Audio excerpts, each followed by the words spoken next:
د ریاست الوزرا اداري مرستیال د ترکیې هیواد له ځینو سوداګرو او پانګوالو سره په لیدنه کې وویل اسلامي امارت په افغانستان کې پانګونې او پانګوالو لپاره لازمي اسانتیاوې برابروي. مولوی عبدالکبیر د ازبکستان د ترانسپورت وزیر په مشر کابل ته راغلي پلاوي سره د لیدنې پر مهال افغان ترانس پروژه د ټولې سیمې په ګټه وبلله. ویل اسلامي امارت هڅه کوي منځنۍ او سویلي اسیا د ریل پټلۍ او سړک پر مټ سره وصل کړي.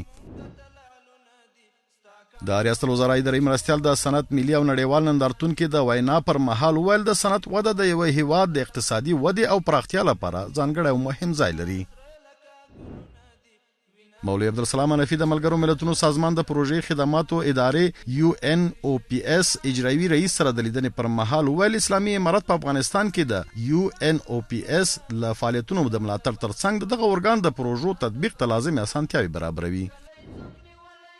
د ریاست الوزرا سیاسي مرستیال په کابل کې د جاپان له سفیر سره په لیدنه کې ویل اسلامي امارت لیوال ده چې د افغانستان د پرمختګ د طبیعي پیښو د زیانونو د کمښت او توسعې په برخو کې د جاپان له تجربو ګټه واخلي. مولوی عبدالکبیر په کابل کې د چین له سفیر سره د لیدنې پر مهال ویل اسلامي امارت د مسؤل حکومت په توګه پر کړو ژمنو ولاړ دی او هڅه کوي په سیمه ییزو مسایلو او د سیمې په ثبات او پرمختګ کې فعاله ونډه ولري.